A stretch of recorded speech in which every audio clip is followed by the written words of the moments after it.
और कांग्रेस नेता राहुल गांधी ने एक बार फिर चुनाव आयोग पर गंभीर आरोप लगाकर हलचल मचा दी है। राहुल ने वोटर लिस्ट में गड़बड़ी के सबूत पेश करते हुए दावा किया कि कई जगह हाउस नंबर 0 और फर्जी पिता के नाम दर्ज हैं। इन आरोपों पर तुरंत रिएक्शन देते हुए कर्नाटक और महाराष्ट्र के सीईओ ने राहुल गांधी को पत्र लिखकर शपथ पत्र जमा करने की मांग की है। आपको रिपोर्ट में दिखाते हैं।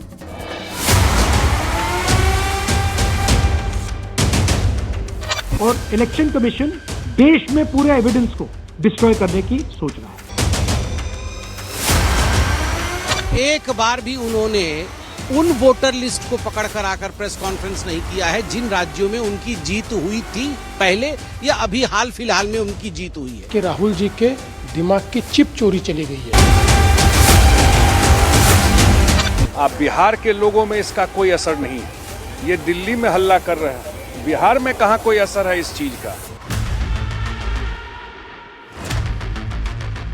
राहुल गांधी खुद फंस गए हैं। अब उन्हें वोटर लिस्ट में गड़बड़ी के आरोपों को ऑथेंटिकेट करना होगा, मतलब साबित करना होगा, सबूत देना होगा कि वो जो आरोप लगा रहे हैं हवा हवाई नहीं है, उसमें दम भी है। चुनाव आयोग ने उनसे एक शपथ पत्र पर हस्ताक्षर करने को कहा है कि वो मतदाता सूची में अपात्र मतदाताओं को शामिल करने और पात्र मतदाताओं की जानकारी दें और उस पर हस्ताक्षर करके उसे वापस भेजें ताकि उस पर कार्रवाई की जा सके। मतलब हिट एंड रन वाली पॉलिटिक्स नहीं, साबित करो जो कहा है वो सही है। तो क्या आप चुनाव आयोग को शपथ पत्र देंगे राहुल गांधी?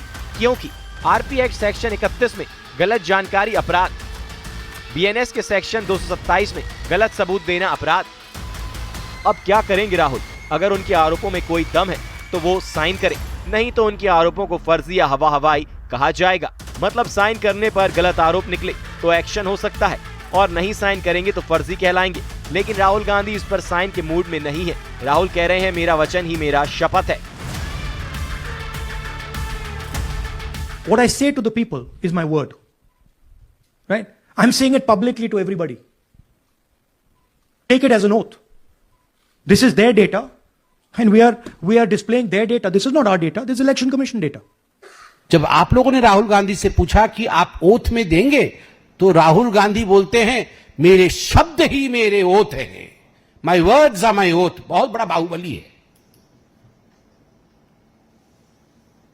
माई वर्ड्स, मेरे शब्द ही मेरे शासन है। यही हम चाकर हैं, हम नौकर हैं लोगों के और ये राजा हैं। मेरे शब्द ही मेरे शासन है।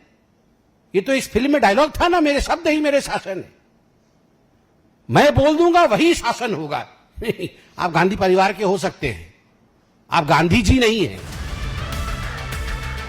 राहुल एटम बम फोड़ने वाले थे, जिसको लेकर उन्होंने कहा था कि वो एटम बम जब फटेगा तो चुनाव आयोग हिंदुस्तान में नजर नहीं आएगा। चुनाव चोरी के 100% सबूत देश को इंतजार था।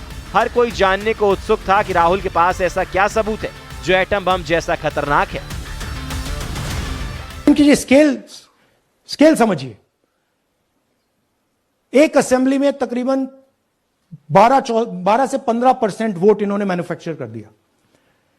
तो अगर चुनाव में 2-3%, 4% की मार्जिन चल रही है तो वो तो गया, राइट। और हमने ऐसा पैटर्न आइडेंटिफाई किया है देश में, जहां पे एक सीट पे धड़ाके से बीजेपी स्वीप करती है या 2 सीटों पे धड़ाके से स्वीप करती है। बाकी सीट में नेचुरल कंपटीशन चल रहा है और फिर सडनली एक सीट में जैसे यहां हुआ स्वीप हो जाती है और पूरा चुनाव चला जाता है। न महाराष्ट्र में वोटों की चोरी हुई है, न देश में कई वोटों की चोरी हुई है। मुझे ऐसा लगता है कि राहुल जी के दिमाग की चिप चोरी चली गई है और उनकी हार्ड डिस्क करप्ट हो गई है। इसलिए लगातार वो झूठ बोल रहे, गलत बयानबाजी कर रहे और जनता का मैंडेट चोरी कर रहे हैं, लोकतंत्र को चोरी कर रहे हैं, लोकतंत्र ने दिया हुआ फैसला चोरी कर रहे हैं। अब सवाल ये है कि क्या राहुल गांधी ओपिनियन पोल और एग्जिट पोल के नतीजों को ही असली नतीजा मानते हैं? मतलब क्या इन्हीं नतीजों के आधार पर राहुल सरकार चलाना चाहते हैं? क्योंकि ऐसा पहली बार नहीं हुआ है जब एग्जिट या ओपिनियन पोल के नतीजे बदल गए हों। Bureau report, news 18।